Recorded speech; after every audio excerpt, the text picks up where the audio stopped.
예배 에티켓. 기도로 예배를 준비해요. 단정한 옷으로 갈아입고 성경책을 준비해요. 하나님께 드릴 헌금을 준비해요. 바른 자세로 앉아요. 예배에 방해가 될 물건들을 치워 놓아요. 예배 중엔 옆 사람과 대화하지 않아요. 소리 높여 찬양하고 예배를 정성 다해 드려요. 오늘도 예배드릴 준비됐나요?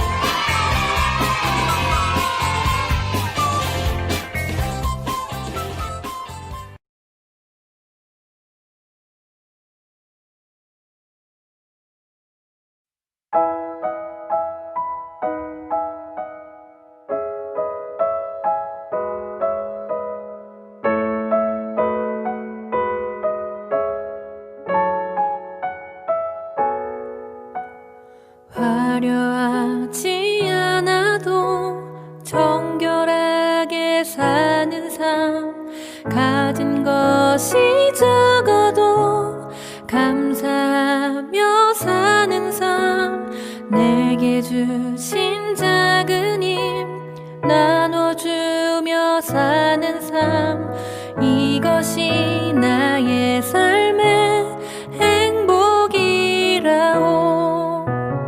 화려하지 않아도 정결하게 사는 삶, 가진 것이 적어도 감사하며 사는 삶, 내게 주신 작은 힘 나눠주며 사는 삶, 이것이 나의 삶의 행복이라오.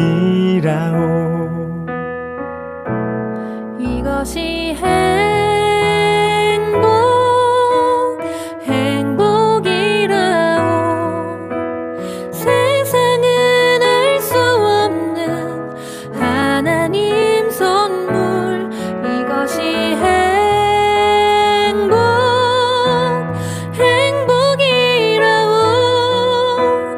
하나님의 자녀로 살아가는 것, 이것이 행복이라오.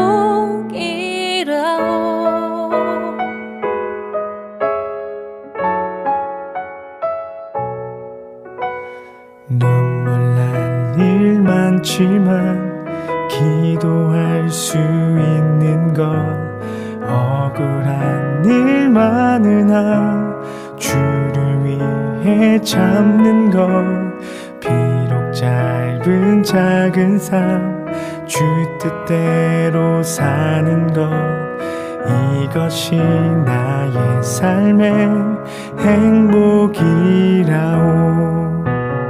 눈물 날 일 많지만 기도할 수 있는 것, 억울한 일 많으나 주를 위해 참는 것, 비록 짧은 작은 삶 주 뜻대로 사는 것, 이것이 나의 삶의 행복이라오.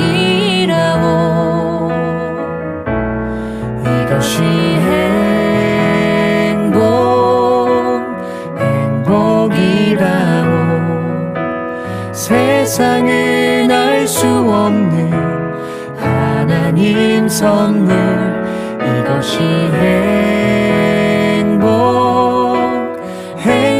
행복이라오. 하나님의 자녀로 살아가는 것, 이것이 행복이라오. 이것이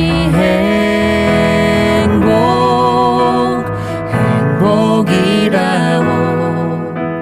세상은 알 수 없는 하나님 선물, 이것이 행복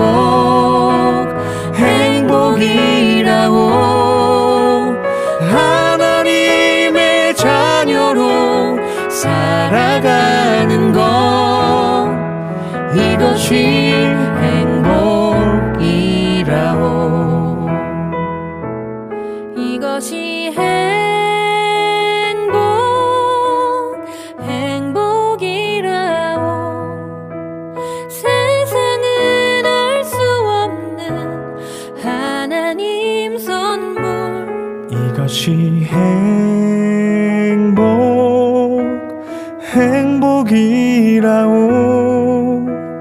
하나님의 자녀로 살아가는 것, 이것이 행복이라오.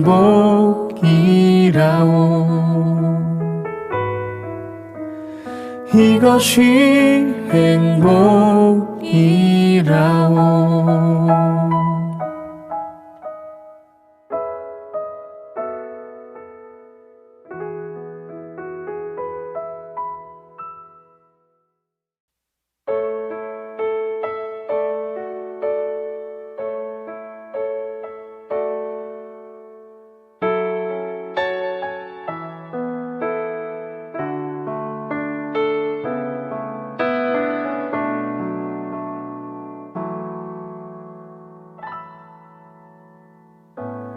어린 양의 피로 태어나 예수의 심장으로 숨쉬며 생명의 말씀으로 자라나 너는 존귀한 주님의 몸. 그분의 마음과 시선으로 길 잃어버린 세대 위해 복음으로 타오르는 가슴 안고 어두운 세상에 빛으로 서라. 너는 교회가 되어라. 소망이 되어라. 사랑스러운 주의 신부. 너는 주님의 꿈. 무너져 내린 성벽, 죽어 있는 마른 뼈들 다시 하나로 이어져 성령의 생기로 살아나리라. 어린 양의 피로 태어나 예수의 심장으로 숨쉬며 생명의 말씀으로 자라나 너는 존귀한 주님의 몸. 그분의 마음과 시선으로 길 잃어버린 세대 위해 복음으로 타오르는 가슴 안고 어두운 세상에 빛으로 서라. 너는 교회가 되어라. 소망이 되어라.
사도신경 하심으로 중등부 예배를 시작하겠습니다.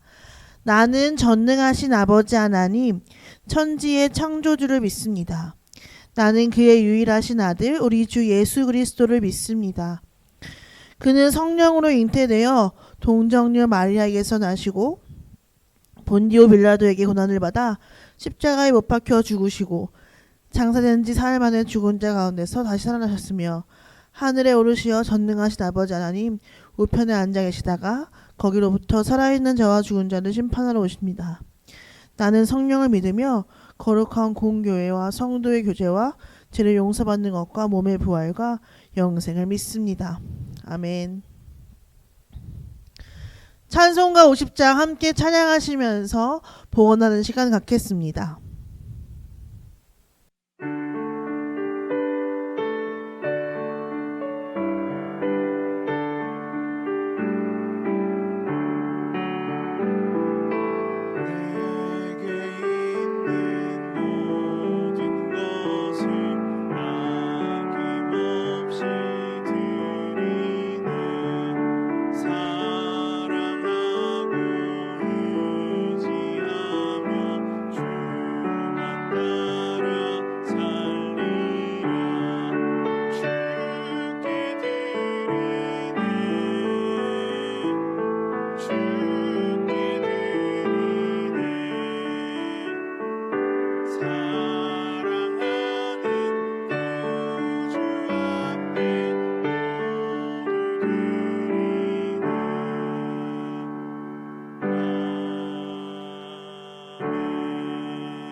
오늘 기도는 김선옥 집사님께서 해주시겠습니다.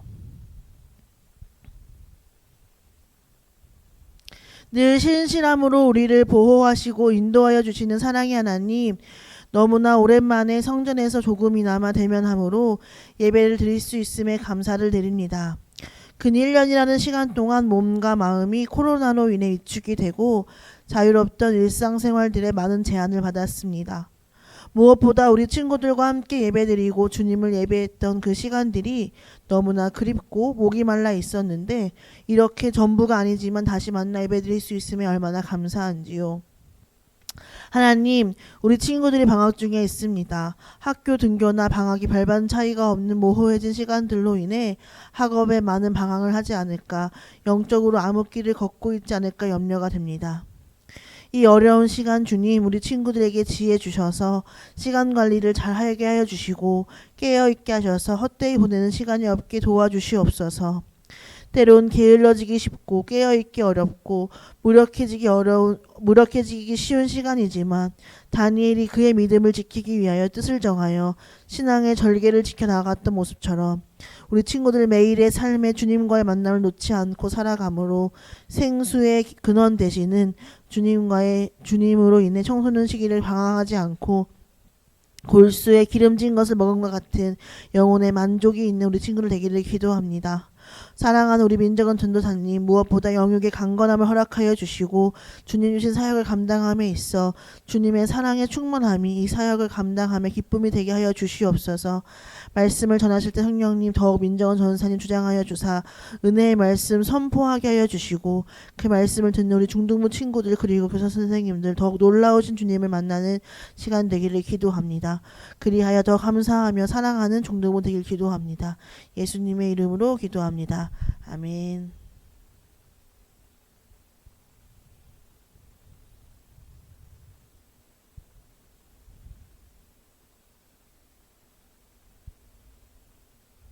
오늘 말씀은 느헤미야 2장 17절에서 18절까지의 말씀입니다. 후에 그들에게 이르기를 우리가 당한 곤경은 너희도 보고 있는 바라. 예루살렘이 황폐하고 성문이 불탔으니 자 예루살렘 성을 건축하여 다시 수치를 당하지 말자 하고 또 그들에게 하나님의 선한 손이 나를 도우신 일과 왕이 내게 이런 말씀을 전하였더니 그들의 말이 일어나 건축하자 하고 모두 힘을 내어 이 선한 일을 하려 하매. 아멘. 오늘은 우리 중등부 친구들과 함께 느헤미야에 대한 이야기를 함께 나누어 보려고 합니다. 느헤미야는 포로기의 타국에서 태어난 사람이었습니다. 이스라엘 백성들이 바벨론의 포로로 끌려가게 되었는데 그 땅에서 태어나고 자란 사람이 바로 느헤미야였습니다. 그의 직업은 술관원이었습니다. 술관원은 술을 많이 마시는 사람이 아니라 왕이 먹는 음식을 점검하는 직책을 가지고 있는 사람이었습니다. 이 당시의 왕들은 독살에 대한 위험이 늘 도사리고 있기에 그가 먹는 음식을 점검하는 역할을 하는 사람이 바로 느헤미야입니다. 어찌 보면 느헤미야는 자신이 포로로 끌려간 땅에서 좋은 직업을 가지게 되었고 또한 생활을 하기에 부족함 없이 사는 모습을 보이고 있습니다. 왜냐하면 이 당시에 술관원이라고 하는 것은 굉장히 높은 직책이었고 그로 인하여 포로 신부님에도 불구하고 부유한 삶을 살아가는 기회를 누릴 수 있었기 때문입니다.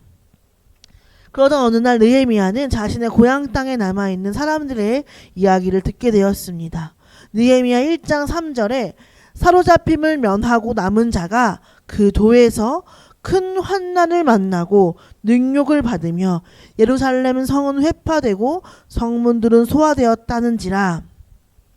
사람들을 통해서 들은 고향의 소식은 남아있는 사람들이 환난과 능욕 가운데 있으며 예루살렘 성과 성문이 모두 불타고 무너졌다는 것이었습니다. 이 이야기를 들은 느헤미야의 반응을 보면 굉장히 인상적입니다. 이 말을 듣고 앉아서 울고 수일 동안 하나님 앞에서 금식하여 기도하였다고 성경에서는 말하고 있습니다. 여러분, 만약에 지금 뉴스에서 미국에서 어떤 교회가 불에 타고 모두 무너졌다는 이야기를 들었을 때 어떤 기분이 듭니까? 이 자리에서 울면서 금식하고 기도하고 싶은 마음이 생깁니까? 아니면 안타깝지만 그런 일이 있었구나 하는 마음이 생깁니까? 대부분의 사람들이 느끼는 감정은 후자의 감정이라고 생각합니다. 느헤미야는 한 번도 고향 땅에서 자라지 않았고 지금도 충분히 풍요롭고 만족한 생활을 하고 있습니다. 그럼에도 불구하고 자신의 고향 소식을 듣게 되었을 때 하나님 앞에 울며 기도를 했다는 것은 그 안에 뿌리 깊게 자리 잡은 신앙이 있었기 때문에 가능한 것입니다. 어쩌면 우리는 이기적으로 살아가느라 내 삶의 만족에만 신경을 쓰고 누군가가 당하게 되는 고통에 무관심하며 살아가고 있는지도 모르겠습니다. 허나 느헤미야는 아니었습니다. 자신의 동족들이 여전히 받고 있는 고통이 자신의 고통인 양 아팠고 무너진 예루살렘 성전이 너무 괴로웠고 하나님 앞에 금식하며 기도를 할 만큼 중대한 문제였다는 것입니다. 전사님이 바라기는 우리 친구들 안에 이러한 뜨거운 마음이 있었으면 좋겠습니다. 하나님을 향한 뜨거운 열정, 그리고 이웃을 향한 뜨거운 사랑이 있었으면 좋겠습니다. 그래서 무너진 예배를 향한 안타까운 마음을 가지고 또한 무너진 예배뿐만 아니라 고통을 당하는 이웃을 위하여 기도할 줄도 알고 그들을 섬겨 다시금 예배자로 세우는 일에 앞장서는 친구들이 되었으면 좋겠습니다. 느헤미야가 하나님 앞에 드리는 기도의 내용을 보면 1장 6절에 나와 내 아버지의 집이 범죄하였다고 기록하고 있습니다. 이스라엘 백성들이 이렇게 바벨론의 포로로 끌려가게 된 것, 그리고 험한 능욕과 환난 속에 있게 된 것은 모두 죄 때문입니다. 하나님은 여러 번 선지자들을 통하여 너희가 회개하지 않으면 바벨론의 포로로 끌려가게 될 것이다, 심판이 있을 것이다 라는 말씀을 여러 번 선포하셨지만 그들이 돌아오지 않고 회개하지 않았기에 이러한 문제가 결국 일어나게 된 것입니다. 느헤미야는 이런 문제가 발생하였을 때 그러니까 자살할 때 잘해야지, 경고할 때 회개 좀 하지, 이제 후회해도 소용없어, 이런 태도로 일관한 것이 아니었습니다. 본인은 바벨론에서 태어난 이세임에도 불구하고 하나님, 이 죄가 저의 죄악입니다. 내가 주 앞에서 범죄를 하였습니다 라고 고백을 하는 것입니다. 자신의 민족의 죄악을 마치 자신의 죄인 양 하나님 앞에서 기도하며 금식을 하는 모습을 보여줍니다. 이것은 우리에게 어떤 가르침을 줍니까? 하나님 안에서 형제 자매된 사람들은 다 같은 한 몸이라는 가르침이 있습니다. 타인의 허물을 보면서 서로 너 잘났네, 나 잘났네 하는 것이 아닌 부족한 부분이 있다면 그것을 끌어안고 서로 사랑하며 기도하는 사람이 되어야 한다는 것입니다. 전사님은 우리 중등부 친구들을 사랑하고 좋아합니다. 그런데 아주 가끔 이렇게 좀 그런 모습을 보이는 경우가 있지 않습니까? 그럴 때 여러분들의 허물을 드러내고 지적하고 야 인생 왜 그렇게 사냐 타박을 하기보다는 하나님께 기도합니다. 하나님, 우리 중등부 아이들이 하나님을 더 깊게 만나게 해주세요. 말씀을 깨닫고 자신의 행위가 옳지 못한 것임을 알고 바른 길로 가게 해주세요 라고 기도하게 됩니다.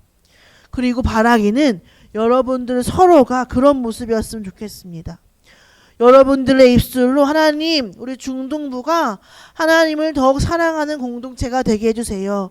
우리 안에 부족하고 연약한 모습을 하나님이 보호해 주시고 덮어주시고 오직 십자가의 사랑만이 넘치는 곳 해주세요 라고 서로를 위해서 한 몸된 우리를 위해서 기도할 수 있는 모습이 되었으면 좋겠습니다.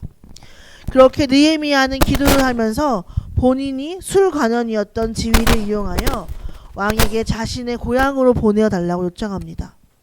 무너져버린 성문을 건축하기 위해 자신을 유다로 보내달라고 하는 것입니다.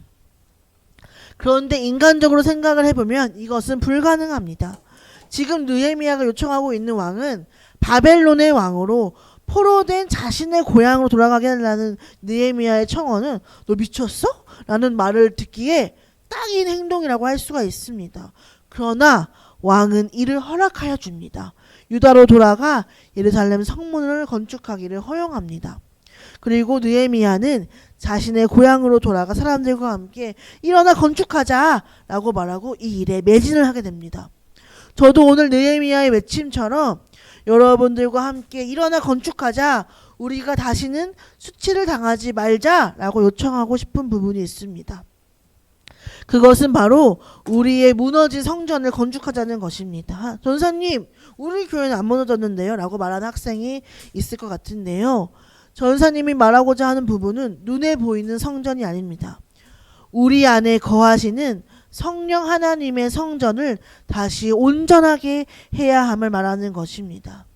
우리 각 개인은 하나님의 성전입니다. 하나님이 거하실 수 있는 거룩한 성전이 되도록 내 행동을 수정하고 또 말씀을 들으며 말씀으로 내 내면을 채우는 것이 상당히 중요합니다. 그런데 우리는 너무나 많은 부분에서 이것이 중요한 일임에도 불구하고 놓쳤고 또 방치를 하기도 했어요. 우리 친구들도 그동안 온라인 예배를 드리면서 힘든 시간이었을 것이라고 생각을 합니다. 전사님도 온라인으로만 예배를 드리니까 왜 이렇게 집중하기도 어렵고 화면을 이렇게 누르면서 스킵을 하고 싶은 충동이 생기는지 너무나 힘들었습니다. 그러면서 우리 친구들 생각도 많이 났어요. 전사님도 이렇게 온라인으로 마음을 온전히 지키는 것이 힘든데 우리 친구들은 더 힘들지 않을까 했던 생각이 말입니다. 우리는 늘 말씀으로 충만하고 성령으로 충만한 삶을 살아가야 하는데 이렇게 주일의 예배가 온전하지 못하고 무너지게 되니까 점점 내 안에 든든하게 서가야 할 성전이 희미해지고 예배를 드려도 그만, 안 드려도 그만인 신앙생활로 물들게 되는 것 같다는 생각이 듭니다. 여러분, 우리 안에 다시 말씀으로 채웁시다. 다시 코로나가 또 심해져서 모이지 못하는 순간이 오게 될 수도 있습니다. 아무도 내일의 일을 장담할 수가 없습니다. 그렇지만 상황이 어찌 되었던 내 안에 말씀으로 채우는 일, 그리고 말씀으로 인도함을 받는 일은 절대로 게을리해서는 안 됩니다. 이 일을 사수하는 저와 우리 중등부 친구들이 되었으면 좋겠습니다. 느헤미야는 이렇게 고백을 하고 있습니다. 자신이 왕 앞에서 은혜를 입어 고향으로 돌아와 성문을 건축하게 된 것을 2장 18절에서 하나님의 선한 손이 나를 도왔다라고 고백을 합니다. 하나님의 선하신 손은 오늘 우리를 도우려 하십니다. 하나님이 우리를 다시금 말씀으로 채워진 삶을 살게 하시려고 독려하고 계십니다. 다시 예배의 자리, 기도의 자리, 말씀의 자리에서 이것을 사수하고 또 한 해 동안 새로 올라오게 된 1학년 친구들과 함께 하나님의 크신 은혜를 알아가는 시간이 되기를 기도합니다. 한 가지만 더 이야기를 하고 마치려고 합니다. 오늘 전사님의 이야기를 듣고 난 아직 어리니까 나중에 커서 어른이 되어서 열심히 말씀을 듣고 성전된 삶을 살아가야지 나중에 열심히 해야지 라는 친구들도 있을 수 있을 것 같아요. 전사님이 시험 준비를 했다고 했잖아요. 시험이 끝나는 시기와 맞물려서 다시 주중에 출근을 하게 되었는데요. 다시 출근을 하던 날 회사를 먼저 다니셨던 분이 퇴사를 하게 되어서 송별회를 하게 되었어요. 저는 그분을 처음 보자마자 송별회를 했지만 키도 크시고 훤칠하고 또 엄청 말씀도 잘하시던 분이라서 좋은 인상을 가지게 되었고 또 아쉽다는 마음이 들기도 했습니다. 그런데 어제 이분의 소식을 듣게 되었는데 돌아가셨다는 이야기를 들었어요. 하루아침에 사고를 당해서 갑자기 돌아가시게 된 것이에요. 전사님이 말하고 싶은 부분은 우리는 내일의 일을 장담하기 어렵고 또 예측을 하기도 어렵습니다. 그래서 가장 중요한 일인 우리가 말씀의 메인 삶을 살아가야 하는 일, 내 안에 무너진 예배를 바로 세우는 일은 가장 중요하기에 절대 내일로 미뤄서는 안 되는 일입니다. 우리가 이 일에 더욱 집중하고 열렬히 사모하고 또 하나님의 크신 손이 우리 중등부를 도우셔서 큰 은혜를 체험하는 2021년으로 만들어 가기를 기도합시다. 함께 기도하시겠습니다. 하나님, 저희도 기도에 앞섰던 느헤미야처럼 무릎을 꿇고 하나님 앞에 기도로 모든 일을 엽줄 수 있는 믿음의 사람이 될 수 있도록 하나님 축복하여 주시옵소서. 스스로의 이기적인 신앙생활만 하는 것이 아닌 이웃을 생각하고 기도할 줄 아는 우리 친구들 될 수 있도록 인도하여 주시고, 하나님, 우리가 다시 이제 예배를 시작하려고 합니다. 이 다시 시작된 성전 예배가 무너지지 않게 도와주시고, 하나님, 우리가 모이는 일에 힘쓸 수 있도록 하여 주셔서 말씀을 듣는 일, 예배를 드리는 일, 다시 기도하는 일에 사수할 수 있는 저희들 될 수 있도록 인도하여 주시옵소서. 하나님, 저희 마음에 늘 말씀과 성령으로 충만한 생활을 할 수 있도록 주여 도와주시옵소서. 감사드리며 이 모든 말씀 예수님의 이름으로 기도드렸습니다. 아멘. 주기도문 하시겠습니다. 하늘에 계신 우리 아버지 이름을 거룩하게 하시며 아버지의 나라가 오게 하시며 아버지의 뜻이 하늘에서와 같이 땅에서도 이루어지게 하소서. 오늘 우리에게 일용할 양식을 주시고 우리가 우리에게 잘못한 사람을 용서해 준 것 같이 우리 죄를 용서해 주시고 우리를 시험에 빠지지 않게 하시고 악에서 구하소서. 나라와 권능과 영광이 영원히 아버지의 것입니다. 아멘.